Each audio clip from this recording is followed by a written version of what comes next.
Bienvenidos a esta primera parte del análisis verso a verso del libro de Daniel. En este estudio conoceremos el contexto, las profecías y las grandes enseñanzas que nos deja este increíble libro de la Biblia. Acompáñanos a descubrir, de manera clara y sencilla, el significado de cada verso y cómo sus mensajes siguen siendo importantes hoy en día. ¿Has considerado alguna vez si estás listo para entregarlo todo por seguir la voz de la verdad? La fe verdadera no es solo creer que hay un Dios en las alturas, es tener la plena seguridad de que Él camina a nuestro lado hoy. Es saber que Jesús no es un recuerdo del pasado, sino una presencia viva que desea liberarnos de cualquier cautiverio que estemos sufriendo. Como dice la Escritura, Juan 8:36. 36 Así que, si el Hijo os libertare, seréis verdaderamente libres. A través de los tiempos, el mensaje del cielo para cada hombre y mujer ha sido el mismo: al que venciere. Dios no busca personas perfectas, sino corazones dispuestos a ser transformados por su amor. Para alcanzar esa victoria sobre nuestras pruebas, solo necesitamos una cosa: escuchar su consejo. Ese susurro divino que nos da sabiduría y paz se encuentra en su palabra. Al acercarnos a ella, nos acercamos al corazón mismo de Jesús, quien es la fuente de todo consuelo. Mira el ejemplo de Daniel. En un mundo de cambios e incertidumbre, donde los reinos caían y surgían nuevos gobernantes como Darío, Daniel se mantuvo firme. ¿Cuál era su secreto? Su comunión constante con lo eterno. Dios fue fiel con Daniel para que él pudiera reflejar esa luz y bondad ante todos los que le rodeaban. No importa qué imperio esté cayendo en tu vida o qué tan difícil sea la situación que experimentes. El Señor está buscando a quienes deseen agradarle con una vida de integridad y confianza.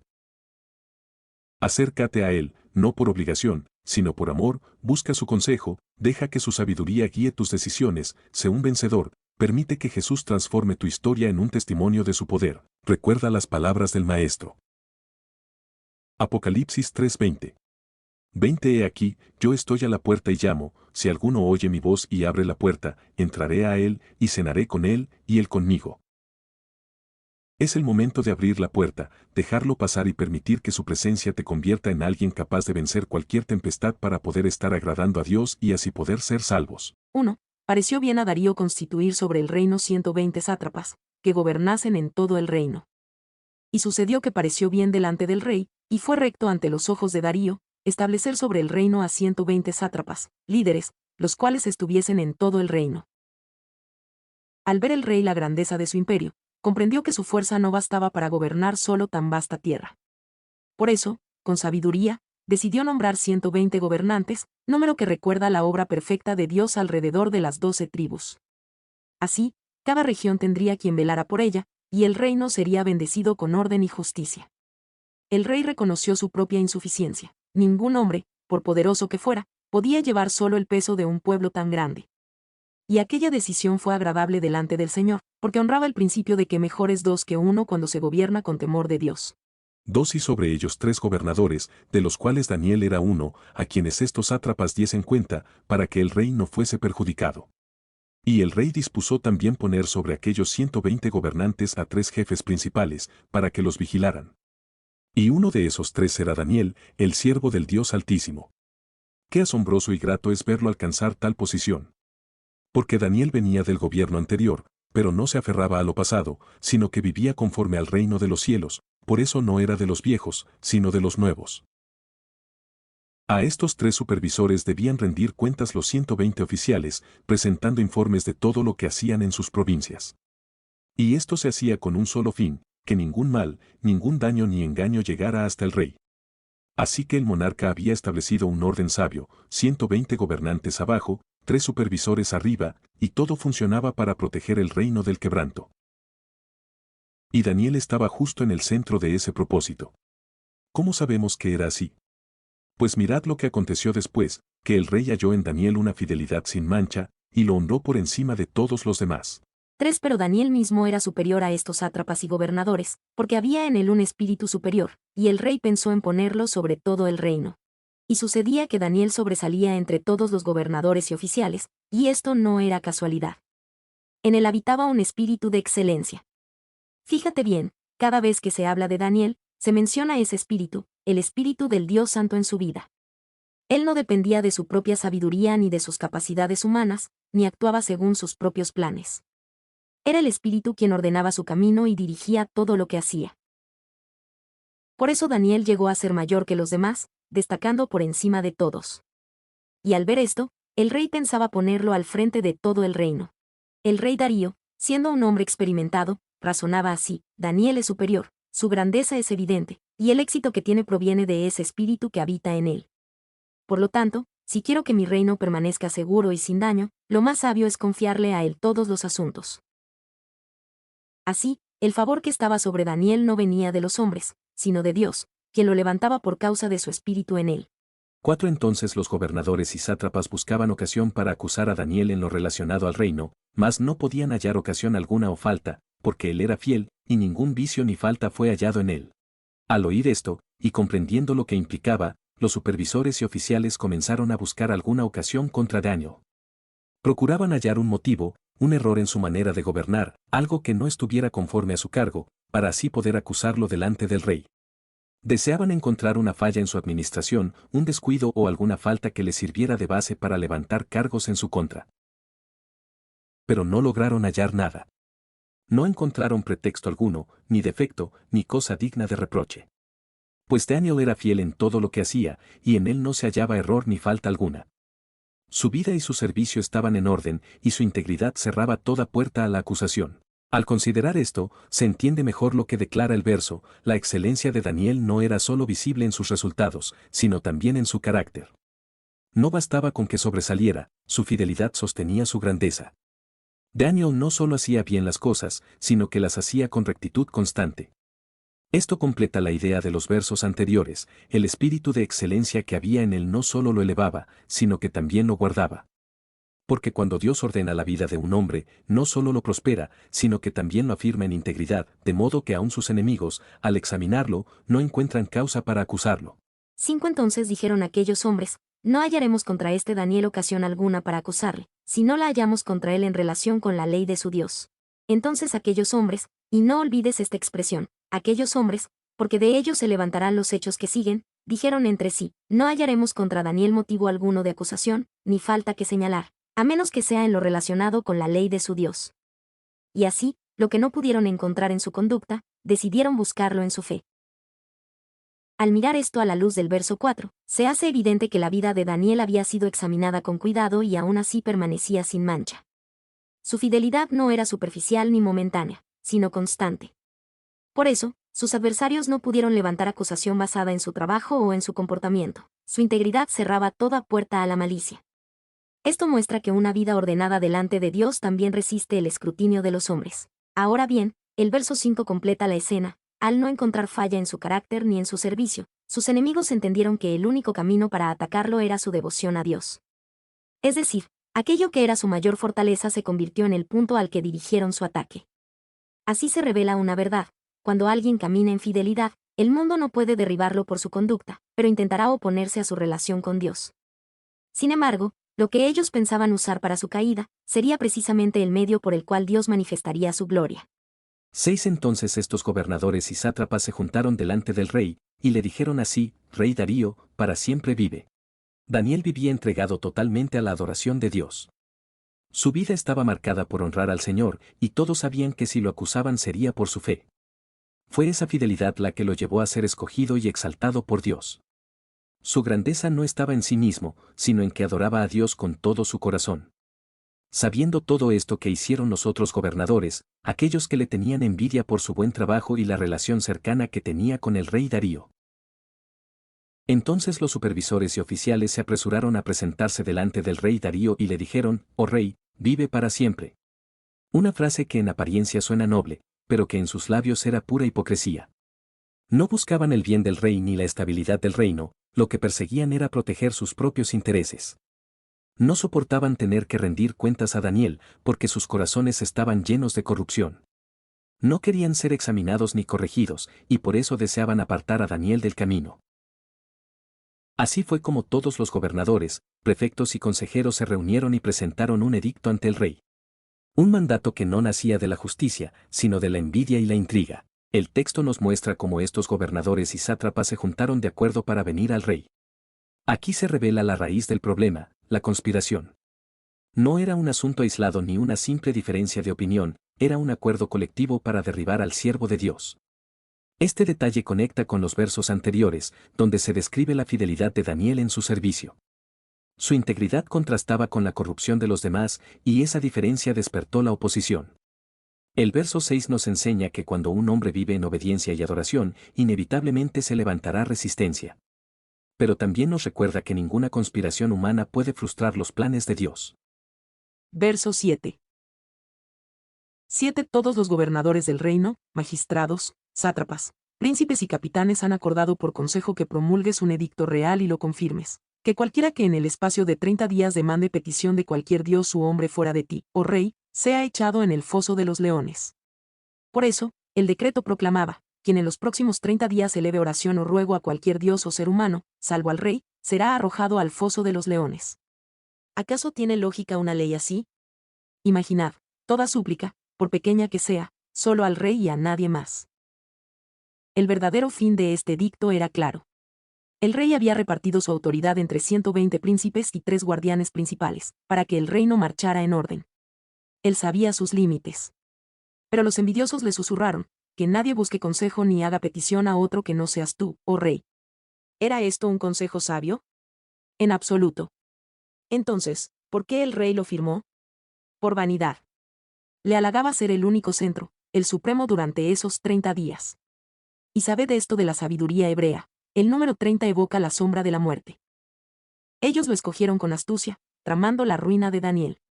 Querían su fin. Mas el Señor, soberano sobre todo, tomará este lazo y lo convertirá en victoria. Aquellos hombres, como bien sabemos del relato, hallarán su propia perdición. Ved de nuevo las palabras del decreto. Si en esos 30 días alguien ruega a Dios o hombre que no seas tú, oh rey, al foso de leones irá. Tocaban su orgullo, proclamándolo más grande que cualquier divinidad o mortal. Ahora, fijemos la mirada en el versículo 7 de Daniel 6, que completa el cuadro con lo del versículo 6. Allí, los príncipes y sátrapas, junto a los supervisores y consejeros, se reúnen ante el rey y le dicen, Rey Darío, vive para siempre. Todos los gobernantes del reino, administradores, sátrapas, consejeros y prefectos estamos de acuerdo en que se publique un edicto real. Fijaos en su astucia, no eran, todos, sino solo los malintencionados, fingiendo unidad para atrapar a Daniel. Al enlazar esto con el versículo 6, donde urdían su plan por envidia a su favor real, vemos cómo tejieron una red de halagos falsos. Proclamaban un acuerdo total, que no existía, para que el rey, cegado por la adulación, sellara su propia prueba de fe. Así, Dios expone la hipocresía y protege a su siervo fiel. 8. Ahora, oh rey, confirma el edicto y fírmalo, para que no pueda ser revocado, conforme a la ley de Media y de Persia, la cual no puede ser abrogada. 9. Firmó, pues, el rey Darío el edicto y la prohibición. Oh rey, sella este decreto ahora mismo. Hazlo por escrito como ley inmutable, según la antigua costumbre de medos y persas, donde ninguna norma real podía revocarse jamás. Los medos y persas guardaban esta tradición, una vez firmada por el rey, la ley era eterna, inquebrantable. Así proclamaban la infalibilidad de sus soberanos. Pero, cuidado. Toda alma humana que se dice infalible apesta a orgullo y sirve de puente al adversario. Solo el Altísimo es sin error. Así, el rey Darío consintió. Ved el versículo 9, el rey Darío, pues, firmó el escrito y el decreto. Aquí culmina su trampa, tras halagar al rey como eterno, en el 7, lo presionan a grabar la ley en piedra, sabiendo que su rigidez medo-persa, heredada de tradiciones irrompibles, atraparía a Daniel en su fidelidad a Dios. Darío, embriagado por la adulación, firma sin medir el lazo que se cierra. Esto revela cómo el orgullo real, avivado por consejeros falsos, choca con la soberanía divina, preparando el milagro que humillará a los tramposos y exaltará al fiel. 10. Cuando Daniel supo que el edicto había sido firmado, entró en su casa, y abiertas las ventanas de su cámara que daban hacia Jerusalén, se arrodillaba 3 veces al día, y oraba y daba gracias delante de su Dios, como lo solía hacer antes. El rey, halagado en su orgullo, firmó la ley sin consultar a Daniel, su más fiel servidor. Sin embargo, cuando el decreto ya era ley, Daniel hizo lo que siempre había hecho. Entró en su casa, subió a la habitación de arriba, abrió las ventanas que daban hacia Jerusalén, 3 veces al día, mañana, tarde y noche, se arrodilló, oró y dio gracias a su Dios, tal como lo hacía antes de que existiera aquella prohibición. La ley del rey no logró mover ni un ápice su fidelidad. Daniel no permitió que el miedo ni las amenazas humanas apagaran su comunión con el Señor. De esta historia aprendemos verdades importantes. La palabra de Dios nos enseña a respetar a las autoridades, pero cuando un gobierno ordena algo que va contra la voluntad clara del Señor, debemos obedecer a Dios antes que a los hombres. Así lo hicieron los apóstoles, así lo hizo Daniel, y así lo han hecho muchos fieles a lo largo de la historia. Daniel no organizó protestas, ni gastó sus fuerzas tratando de anular la ley. Simplemente siguió haciendo lo que Dios le había llamado a hacer, orar con constancia y confianza. En lugar de obsesionarse con las maquinaciones del enemigo, se mantuvo firme en su devoción. Su nombre mismo lo recordaba cada día: Daniel significa Dios es mi juez. Y ese es un gran consuelo para nosotros, especialmente en tiempos difíciles. Además, notemos algo hermoso: Daniel oraba con las ventanas abiertas hacia Jerusalén. Porque Jerusalén ocupa un lugar especial en el corazón de Dios. No solo en el pasado, sino hoy y en el futuro. Allí, el Mesías, Yeshua, nuestro Señor, establecerá su reino de 1000 años, gobernando con justicia y verdad desde la ciudad santa. Por eso, tengamos cuidado. Hay enseñanzas que niegan la importancia de Jerusalén y el reino milenial prometido. Si algún maestro o congregación dice que no habrá un reino literal de 1000 años donde Cristo reine desde Jerusalén, según las Escrituras, esa no es una enseñanza fiel. Preguntemos con sencillez a quienes nos enseñan: ¿crees en el reino milenial que la Biblia describe, donde Yeshua gobernará desde Jerusalén? Si la respuesta es no, es mejor buscar alimento en otro lugar. Que el ejemplo de Daniel nos inspire: en medio de decretos, presiones y amenazas, mantengamos nuestras ventanas abiertas hacia Dios, oremos sin cesar y confiemos en que Él es nuestro juez fiel. Él siempre cuida de los suyos. 11 Entonces se juntaron aquellos hombres, y hallaron a Daniel orando y rogando en presencia de su Dios. 12 Fueron luego ante el rey y le hablaron del edicto real: ¿no has confirmado edicto que cualquiera que en el espacio de 30 días pida a cualquier dios u hombre fuera de ti, oh rey, sea echado en el foso de los leones? Respondió el rey diciendo: verdad es, conforme a la ley de Media y de Persia, la cual no puede ser abrogada. Daniel, un hombre de espíritu íntegro, mantenía una costumbre que era el motor de su vida: 3 veces al día se ponía de rodillas, con su rostro orientado hacia la ciudad santa, para elevar palabras de gratitud a su Creador. Para él, la oración no era un rito vacío, sino un encuentro de amor con su protector. Sin embargo, la envidia acechaba. Un grupo de hombres, con el corazón lleno de malicia, vigilaban cada uno de sus movimientos. Estos hombres conocían la constancia de Daniel y solo esperaban el momento oportuno. En efecto, lo hallaron en su aposento, derramando su alma en ruegos y súplicas ante el Altísimo. Rápidamente, corrieron ante el soberano Darío para recordarle el decreto que él mismo había sellado: ¿no es verdad, oh rey, que firmaste una ley que prohíbe pedir favor a cualquier dios o ser humano que no seas tú, durante 30 días? ¿Y que aquel que desobedezca será entregado a las fieras en el foso de los leones? El rey, atrapado en su propia vanidad, confirmó: así es. Según la ley de los medos y los persas, lo que he escrito es inamovible y nadie puede anularlo. Verso 13. 13 Entonces respondieron y dijeron delante del rey: Daniel, que es de los hijos de los cautivos de Judá, no te respeta a ti, oh rey, ni acata el edicto que confirmaste, sino que 3 veces al día hace su petición. Aquellos hombres, con el veneno de la envidia en sus labios, se presentaron ante el trono y sentenciaron: ese hombre, Daniel, que no es más que uno de los cautivos traídos de Judá, se burla de tu autoridad, oh rey. Ha ignorado por completo el decreto que sellaste con tu anillo, pues 3 veces al día insiste en elevar sus plegarias a su propio Dios. Cada vez que sus enemigos buscaban destruirlo, intentaban humillarlo recordando su origen. Para ellos, decir que Daniel era de los hijos del exilio de Judá era una forma de despreciarlo, como si dijeran: su nación ha sido borrada, su templo está en ruinas y su pueblo está bajo nuestro yugo. ¿Quién es él para desafiarnos? Sin embargo, Daniel no oraba por rebeldía contra el rey, sino por una obediencia sagrada. Su disciplina de orar 3 veces al día no era un simple hábito, sino el cumplimiento de la sabiduría que Dios mismo le había revelado. Era su forma de decir que, aunque vivía en una tierra extraña, su verdadera ciudadanía y su misión pertenecían al reino de los cielos. Al observar con detenimiento el versículo 13, notamos algo revelador: los acusadores de Daniel no solo atacaban su acción, sino su identidad. Al llamarlo hijo de los cautivos de Judá, intentaban quitarle su dignidad y presentarlo como alguien insignificante. Pero lo que el mundo ve como una debilidad, ser un extranjero o un exiliado, Dios lo usa como un testimonio de poder. Daniel nos enseña que agradar a Dios está por encima de cualquier reputación social. Él no permitió que las etiquetas de sus enemigos detuvieran su comunión con el Maestro. Este pasaje nos invita a examinar nuestra propia constancia. Daniel hacía su oración a pesar de saber que sus enemigos lo observaban. Para él, era más importante ser hallado fiel ante los ojos de Dios que ser aceptado en la corte del rey. Cuando te sientas señalado o despreciado por tu fe, recuerda que tu identidad no depende de lo que otros digan de ti, sino de tu relación con Jesús. Al igual que Daniel, mantente de rodillas en lo secreto, así como delante de todos, para que puedas estar de pie frente a cualquier dificultad, sabiendo que la sabiduría divina es el mapa que guía nuestros pasos hacia la verdadera victoria.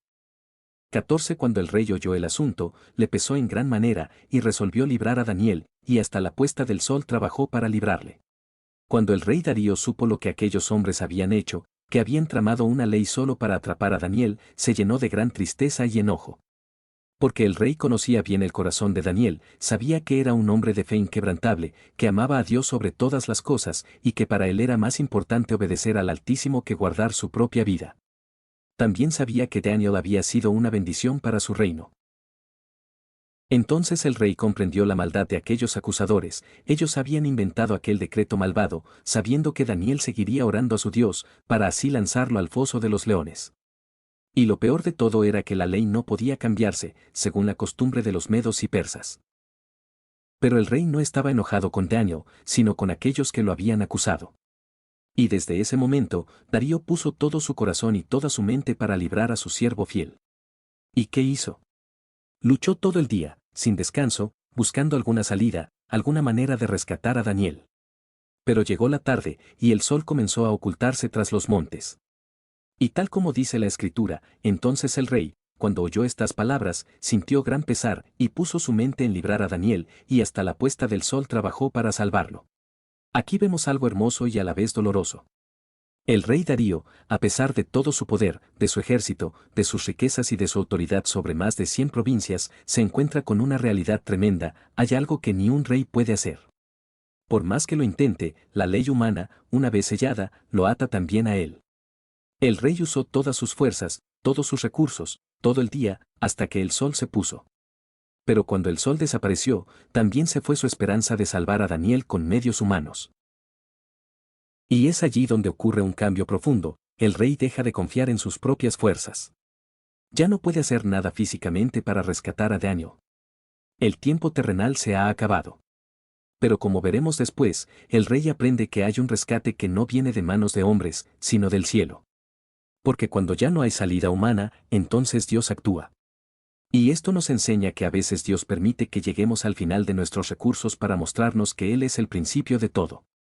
El rey Darío intentó salvar a Daniel todo el día, pero al caer el sol, comenzó la noche de la fe. Y esa noche, Dios obró. Verso 15. Pero aquellos hombres rodearon al rey y le dijeron: sepas, oh rey, que es ley de Media y de Persia que ningún edicto u ordenanza que el rey confirme puede ser abrogado. En este punto del relato, aquellos hombres continúan con su plan y presionan al rey recordándole una ley firme del imperio: todo decreto real, según la costumbre de Media y Persia, no podía ser cambiado. Esto se conecta directamente con los versos anteriores, porque ellos no pudieron hallar falta en Daniel, así que diseñaron una estrategia legal para atraparlo. Con astucia, llevaron al rey a firmar un edicto que luego no podría revocar, aun si quisiera. Aquí vemos cómo la integridad de Daniel lo protegía en lo personal, pero sus enemigos recurrieron al sistema para atacarlo.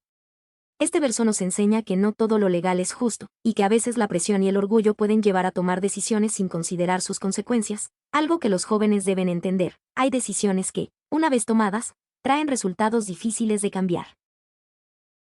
Por eso, solo hay un justo que es Dios Padre, el Hijo y el Espíritu Santo, que forman a Dios, y solo debemos confiar en Él como lo hace a Daniel en su vida. Verso 16. Entonces el rey mandó, y trajeron a Daniel, y le echaron en el foso de los leones. Y el rey dijo a Daniel: el Dios tuyo, a quien tú continuamente sirves, Él te libre. Entonces el rey dio la orden, y trajeron a Daniel para echarlo en el foso de los leones. Pero antes de que fuera lanzado, el rey habló y le dijo: tu Dios, a quien sirves con fidelidad constante, Él te librará. Y esto es digno de notar: Darío no habló de cualquier Dios, sino del Dios de Daniel. Reconocía que Daniel no servía a muchos, sino a uno solo, y que su vida entera estaba entregada a él. Sabía que su lealtad no cambiaba, que su fe no era a medias, sino firme en todo tiempo. Aquí vemos algo sorprendente: aunque el rey no pertenecía al pueblo de Israel, había llegado a reconocer el poder del Dios verdadero a través de la vida de Daniel. Su testimonio hablaba tan fuerte, que aún un rey extranjero podía ver que había algo distinto en él. Por eso sus palabras no fueron vacías, sino llenas de una esperanza que nacía de lo que había observado en Daniel. El verso 16 nos deja ver una mezcla de autoridad y angustia en el corazón del rey. Por un lado, cumple la ley y ordena que Daniel sea echado al foso, pero por otro, expresa una fe inesperada al declarar que el Dios de Daniel puede salvarlo. Esto conecta con los versos anteriores, donde la fidelidad de Daniel era evidente ante todos. Ahora, esa misma fidelidad provoca que incluso en medio de una sentencia injusta haya una declaración de confianza. Así entendemos que cuando alguien permanece firme en Dios, su vida puede influir tanto que aun quienes no le conocen plenamente llegan a reconocer su poder. 17 Y fue traída una piedra y puesta sobre la puerta del foso, la cual selló el rey con su anillo y con el anillo de sus príncipes, para que el acuerdo acerca de Daniel no se alterase. Trajeron una piedra grande y la pusieron sobre la entrada del foso de los leones, sellándola con firmeza. La sellaron con el anillo del rey y con los sellos de sus príncipes, para que nada se alterara respecto a Daniel. Así lo querían sus enemigos. Allí estaba Daniel, en el corazón del foso, rodeado de fieras. ¿Qué vendría después? ¿Por qué todo esto? ¿Qué frutos daría? Antes de acabar, observemos las obras del rey desde que echaron a Daniel al foso hasta el alba, cuando corrió a abrirlo y ver el milagro. Sus pasos revelan una verdad poderosa: la fe del rey y su corazón hacia el Dios verdadero. Sabed esto: la lealtad profunda siempre se muestra en las acciones diarias. Tu andar habla de tu fidelidad. Esta es la meta para todo hijo de Dios. Hermanos en Cristo, esta historia clama: la fidelidad inquebrantable vence al foso y al león, pues el que guarda a Israel y a sus discípulos, dice, Salmo 121, 4. 4 He aquí, no se adormecerá ni dormirá el que guarda a Israel. Sea tu andar un sello de lealtad al Rey eterno.